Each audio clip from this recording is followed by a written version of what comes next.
तो दोस्तों आज की कहानी की शुरुआत होते हुए हमें दिखाया जाता है कि हमारे पृथ्वी की पॉपुलेशन इतनी ज़्यादा हो जाती है कि अब वहाँ पर रहने की कमी पड़ने लगती है और इसके साथ साथ पोल्यूशन भी काफ़ी ज़्यादा हो चुका था। इसी वजह से पृथ्वी के साइंटिस्टों ने 20 साल पहले मार्स पर कुछ रॉकेट्स भेजे थे और इन रॉकेट्स में कोई भी इंसान नहीं थे। ये रॉकेट्स असल में इसलिए बनाए गए थे ताकि 20-30 साल बाद जब इंसान वहाँ पे जाए तो उनको पर्याप्त ऑक्सीजन वहाँ पर मिल सके। अब इनका मार्स पर कुछ दिन तक तो मिशन बहुत सही चलता है, लेकिन थोड़े ही टाइम बाद यानी लगभग 20 साल बाद मार्स पर ऑक्सीजन का लेवल बहुत तेजी से घटने लगता है और साइंटिस्ट भी इसका पता नहीं लगा पा रहे थे कि आखिर ऐसा क्यों हो रहा है। अब इसी चीज का पता लगाने के लिए उन्होंने एक मिशन प्लान किया जिसमें 6 लोगों की एक टीम बनाई गई ताकि वो मार्स पर जाकर चेक कर सके कि आखिर हुआ क्या है। जिसके बाद हमें वहां पर जाने वाली एक बड़ी सी टीम को दिखाया जाता है और इनके साथ एक रोबोट भी भेजा जा रहा था। जिसके बाद हम देखते हैं कि ये लोग अब अपने रेड प्लेनेट के लिए तैयार होकर निकल जाते हैं और इनको मार्स तक पहुंचने का वक्त था लगभग 6 महीने का। अब हमें कुछ टाइम बाद का सीन दिखाया जाता है जहां पर हम देखते हैं कि इनकी शिप अब मार्स तक पहुंचने ही वाली थी, लेकिन जैसे ही ये मार्स के ऑर्बिट के पास पहुंचते हैं तो इनकी एक तेज सी लाइट इनके पास से गुजरती है जिसकी वजह से इनकी शिप का काफी ज्यादा हिस्सा डैमेज हो जाता है। असल में ये खास किसी तरह का रेडिएशन था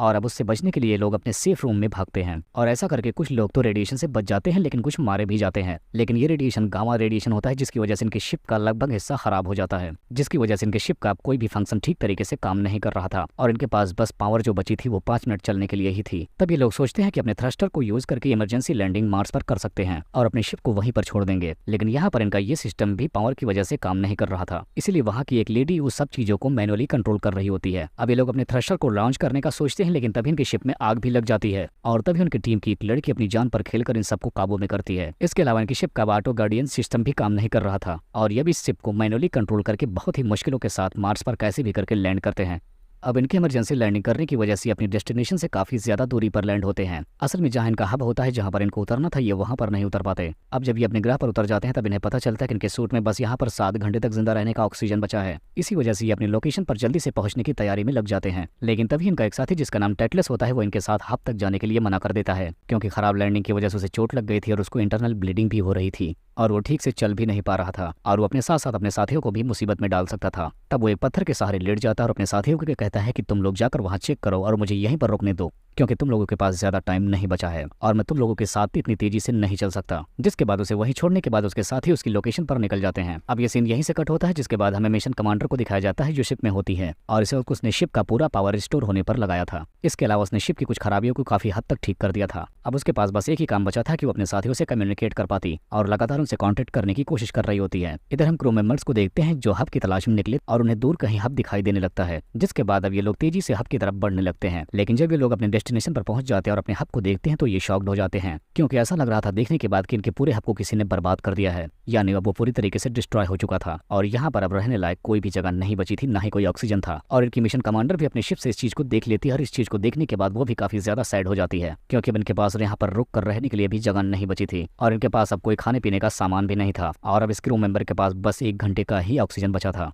जिसके बाद ये लोग हब में जाकर ऑक्सीजन टैंक ढूंढने लगते हैं ताकि इन्हें और ऑक्सीजन मिल सके, लेकिन यहाँ पर लाख ढूंढने के बाद भी इन्हें कोई ऑक्सीजन हब नहीं मिलता। अब इन सबको अच्छे से पता चल चुका था कि अब ये लोग यहाँ से लौटकर कभी नहीं जा सकते क्योंकि ये लोग के पास अब ऑक्सीजन ही नहीं है और ये सब यहीं पर अब दम घुटकर मरने वाले हैं। जिसके बाद पूरा क्रू यहाँ पर शांति के साथ बैठकर अपने गुजारे हुए अच्छे लम्हों को याद करने लगता है। तभी इनके बैठे हुए 2 दूर क्रू मेंबर के बीच में झगड़ा हो जाता है और हाथापाई पर उतर आते हैं। तब इनका क्रू लड़ाई झगड़े के दौरान पहाड़ी से नीचे गिर जाता है जिसकी वजह से उसकी वहीं पर मौत हो जाती है, लेकिन वो जाकर अपने साथियों को बताता है कि उसने खुदकुशी कर ली। लेकिन तभी अब जब ये मरने वाले कगार पे आ जाते हैं तभी इनको एक बात पता चलती है कि यहाँ पर इनके रहने लायक ऑक्सीजन है, ये यहाँ पर बिना अपने हेलमेट के भी सांस ले सकते हैं। ये लोग इस चीज को देखकर हैरान रह जाते हैं कि जब वो लोग यहाँ पर आ रहे थे तो मार्स का ऑक्सीजन लेवल बहुत ही कम था और अब इनके यहाँ पहुंचने के बाद अचानक से इतना हाई कैसे हो रहा है। ये लोग इस बात से हैरान थे कि आखिर यहाँ पर इतनी मात्रा में ऑक्सीजन कहाँ से हो सकती है, वो भी बिना प्लांट के। अब यहाँ पर इनको शाम हो जाती है जिसके बाद ये डिसाइड करते हैं कि ये लोग अब फिर से रेडियो सिग्नल ढूंढने के लिए दूसरी जगह पर जाएंगे और अपने शिप कमांडर को कांटेक्ट करने की कोशिश करेंगे। लेकिन इसी बीच इनके रोबोट को कुछ हो जाता है जिसकी वजह से वो इन पर ही उल्टा अटैक कर देता है।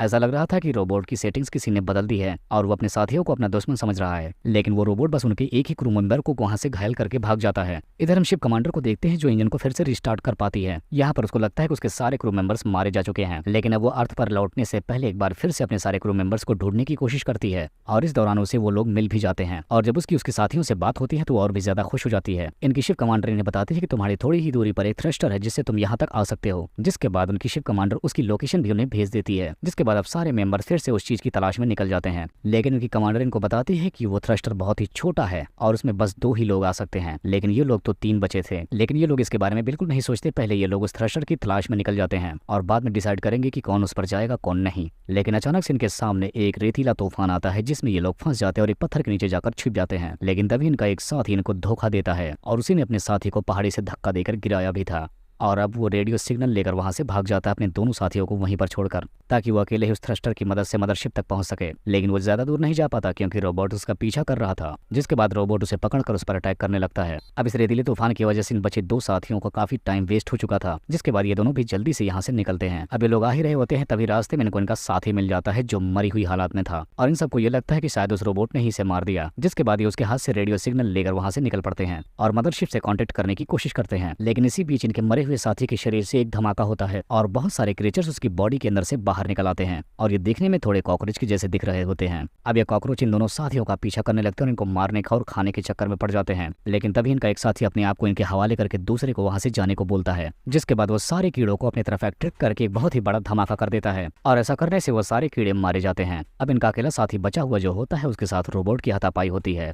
और बहुत मुश्किलों के साथ सामना करने के बाद उस रोबोट को भी चकमा देकर वो वहां से वो थ्रस्टर लेकर निकलने में कामयाब हो जाता है और वह सफलतापूर्वक उस मदरशिप तक पहुंच जाता है। जिसके बाद वहां के मिशन कमांडर से मिलकर बहुत खुश होता है। जिसके बाद फाइनली ये दोनों मिलकर अब अर्थ के लिए निकल पड़ते हैं और इसी को दिखाते हुए इस कहानी का यहीं पर एंड हो जाता है।